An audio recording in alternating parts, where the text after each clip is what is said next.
بسم اللہ الرحمن الرحیم۔ بسم اللہ الرحمن الرحیم۔ الحمد للہ والصلاة علی اہلہا۔ عزیز طلبہ، السلام علیکم ورحمۃ اللہ وبرکاتہ۔ شرح الامہ اول درس نمبر 75 میں غسل جنابت کے احکام پر گفتگو ہو رہی ہے، اور اس میں چند مکروہات جنابت پر بحث ہوگی۔ حالت جنابت میں خضاب لگانا، مہندی لگانا مکروہ ہے، اس کے بارے میں بحث ہوگی۔ 7 آیات سے زیادہ آیات کی قراءت کرنا، تلاوت کرنا بھی مکروہ شمار ہوتا ہے، اس کے بارے میں بحث ہوگی۔ اور مساجد سے گزرنا، اس کے بارے میں بھی بحث ہوگی۔ سب سے پہلے عبارت کو دیکھتے ہیں۔ فرمایا والخضاب بحناء وغیرہ، مہندی کے ساتھ یا کسی اور چیز کے ساتھ خضاب کرنا، یہ بھی کیا ہوتا ہے؟ مکروہ ہوتا ہے۔ وَكَذَا يُكْرَهُ لَهُ أَن يُجْنِبَ وَهُوَ مُخْتَضِبٌ، اور اسی طرح جب اس نے خضاب لگایا ہو تو جنابت حاصل کرنا اختیاری طور پر یہ بھی مکروہ ہوتا ہے۔ تو یہ جو خضاب لگانا ہے، چاہے حالت جنابت پہلے ہو اور اس کے بعد مہندی لگا کر یا کوئی اور رنگ وغیرہ لگا کر وہ خضاب کرے تو یہ بھی مکروہ ہے، اور اگر پہلے خضاب لگایا ہو اس کے بعد حالت جنابت حاصل کرنا بھی مکروہ ہے۔ دو علیحدہ علیحدہ چیزیں ہیں جن کو روایات اہل بیت میں بیان کیا گیا ہے۔ وسائل الشیعہ باب 22 ابواب جنابت میں سے، اور مسائل الشریعہ جو کہ اس کا ترجمہ ہے وسائل الشیعہ کا، صفحہ 420 میں یہ باب موجود ہے۔ بہت سی روایات اس باب میں آئی ہیں، بعض کی طرف ہم اشارہ کرتے ہیں۔ یہ جو خضاب کے متعلق کردین کی روایت ہے امام صادق علیہ السلام سے، لا یختضب الرجل وهو جنوب، اگر جنابت کی حالت میں ہو تو خضاب نہ لگائے، اور لا یغتسل وهو مختضب، اور اگر خضاب لگایا ہو تو پھر حالت جنابت میں نہ جائے اختیاری صورت میں۔ تو یہ جناب علی مہندی کے ساتھ اور کسی اور چیز کے ساتھ خضاب لگانے کو شامل ہے، اور اس کو بھی شامل ہے چاہے ہاتھ پہ وہ مہندی لگائے یا بالوں پہ لگائے یا جو بھی اس کا طریقہ کار ہو، سب کو یہ مکروہ ہونے کو شامل ہے۔ اور جب وہ حالت اس نے خضاب لگایا ہو تو جنابت حاصل نہ کرے، ایک تو یہی کردین کی روایت ہے امام صادق علیہ السلام سے، اور دوسری ابو سعید کی روایت ہے، میں نے عرض کی امام ابو ابراہیم علیہ السلام سے، امام کاظم علیہ السلام کی کنیت ہے۔ اَيَخْتَضِبُ الرَّجُلُ وَهُوَ جُنُبٌ، اگر کوئی شخص جنوب ہو تو کیا خضاب لگائے؟ فرمایا نہیں۔ پھر عرض کی کہ اگر وہ خضاب لگائے ہوئے ہو تو کیا وہ جنوب ہو سکتا ہے؟ فرمایا نہیں۔ پھر کچھ دیر خاموش رہے اور فرمایا اے ابو سعید، کیا میں تمہیں ایک چیز کی رہنمائی نہ کروں؟ عرض کی کیوں نہیں مولا، رہنمائی فرمائیں۔ تو مولا نے فرمایا اذا اختضبت بالحناء واخذ الحناء ماخذه وبلغ حينئذ فجامع، اگر یہ جو مہندی ہوتی ہے رنگ پکڑ چکی ہو تو پھر جنابت حاصل کرنے میں کوئی حرج نہیں ہے۔ اور جہاں تک بعد کے مکروہ کا تعلق ہے تو فرمایا وقراءۃ ما زاد علی 7 آیات فی جمیع اوقات جنابتہ، یعنی جب تک وہ حالت جنابت میں چل رہا ہے اس پورے دورانیے میں 7 سے زیادہ آیات کی قراءت کرنا مکروہ ہے، یعنی اس میں 7 آیات تک اس کو قراءت کرنے کی اجازت ہے، اس میں کراہت بھی نہیں ہوگی، لیکن اس سے زیادہ آیات کی قرأت کرنا یہ مکروہ ہوگا اپنے تمام اوقات جنابت میں۔ یعنی انسان کو کوشش کرنی چاہیے کہ اگر حالت جنابت حاصل ہو گئی ہے تو پھر جلدی غسل کر لے تاکہ وہ قرآن کی آیات کی تلاوت کر سکے اور اس کراہت سے بچ سکے جو حتیٰ قرآن کو پڑھنا بھی 7 آیات سے زیادہ مکروہ ہے۔ وَهَلْ يَصْدُقُ الْعَدَدُ بِالْآيَةِ الْمُقَرَّرَةِ سَبْعًا، اور کیا ایک آیت کو اگر وہ کیا کرتا ہے تکرار کرتا ہے تو پھر وہ صادق آئے گا کہ اس نے 7 مرتبہ یعنی 7 آیات کی تلاوت کر لی، آیا وہ عدد صادق آئے گا ایک آیت کو 7 مرتبہ تکرار کرنے سے؟ وجہان، اس میں 2 وجہ ہیں۔ اگر ایک ہی آیت کو 7 مرتبہ پڑھتا ہے تو پھر اس میں ایک وجہ تو یہ ہو سکتی ہے کہ 7 کا عدد پورا ہو گیا ہے، ایک آیت کو بھی 7 مرتبہ پڑھ رہے ہیں تو گویا کہ 7 آیات قرآنی کی تلاوت ہو گئی ہے، تو اس سے زیادہ اگر وہ پڑھے گا تو پھر مکروہ ہونا لازم آئے گا۔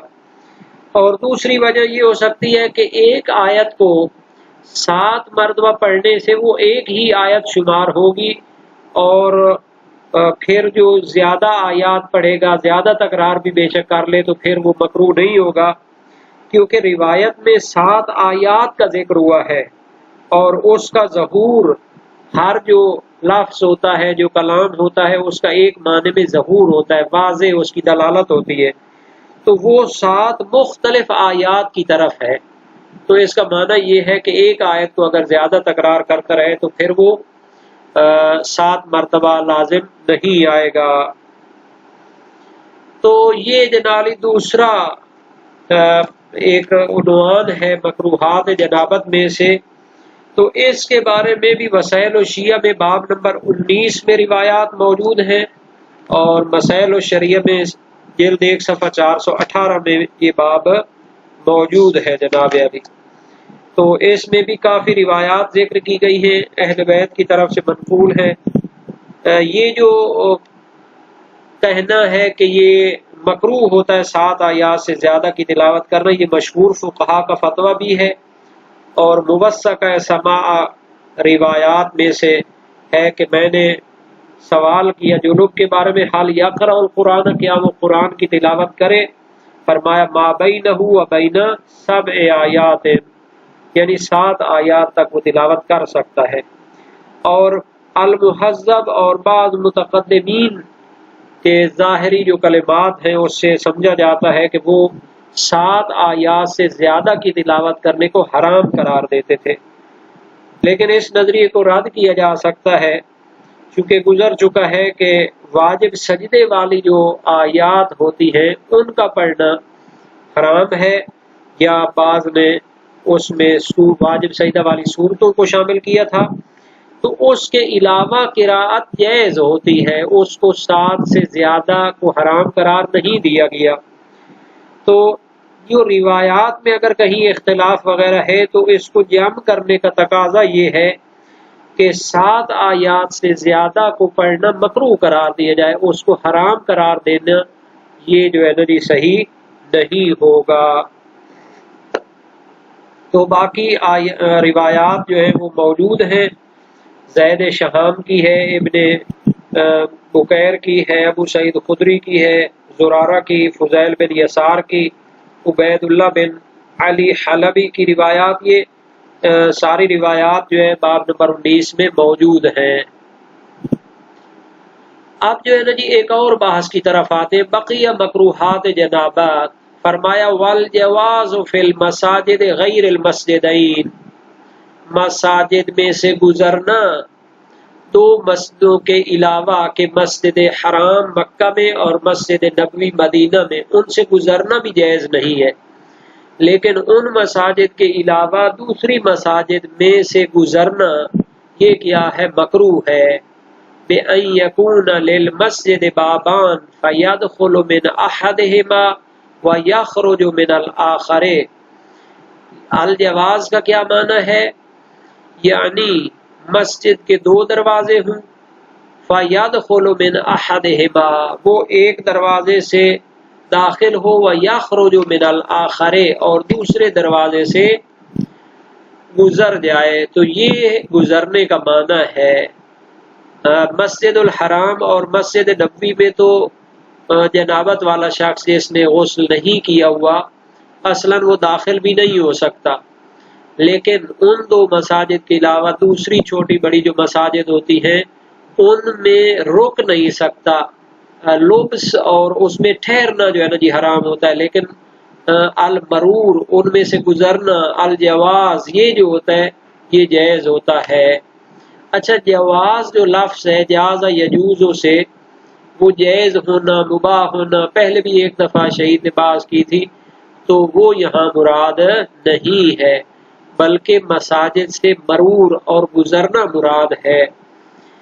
بعض روایات میں بھی ہے کہ آخرت میں وہ لوگ پل صراط سے گزر سکیں گے جو جن کے ہاتھ میں پروانہ ولایت ہوگا۔ لا یجوز احد الصراط الا من کتب له علی الجواز، تو وہ روایت بھی اس میں بھی الجواز یعنی پروانہ مرور ہے، گزرنے کا پروانہ ہے۔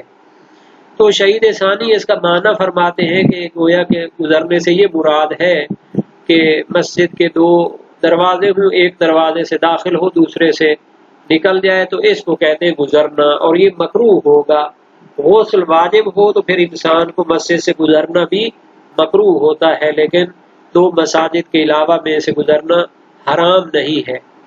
وَفِي صِدْقِهِ بِالْوَاحِدَةِ مِنْ غَيْرِ مُكْثٍ وَاجِهٌ، فرماتے ہیں کہ اگر مسجد کا ایک دروازہ ہو، انسان اس سے داخل ہو اور پھر جنالی مسجد میں گھوم کے اسی دروازے سے واپس نکل آئے، لیکن مسجد میں مکث نہیں کرتا، ٹھہرتا نہیں ہے، تو آیا اس کو بھی گزرنا شمار کریں گے یا شمار نہیں کریں گے؟ فرماتے ہیں جواز اور گزرنے کے صدق میں آیا گزرنا شمار ہوگا بالواحدت، جب مسجد کا ایک ہی دروازہ ہو، من غیر مقصن، جب وہ مسجد کے اندر نہ رکے، ٹھہرے نہیں، بلکہ اس میں دروازے سے داخل ہو، یوں گول دائرے کی طرح گھوم کے واپس آ جائے۔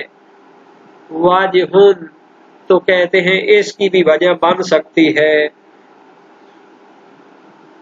کہ اگر وہ کیا کرتا ہے، مسجد کے دروازے سے داخل ہوتا ہے اور پھر اس میں ٹھہرے بغیر نکل جاتا ہے، تو اس کو بھی عبور کرنا شمار کر سکتے ہیں، گزرنا شمار کر سکتے ہیں، اس کو بھی مرور شمار کر سکتے ہیں۔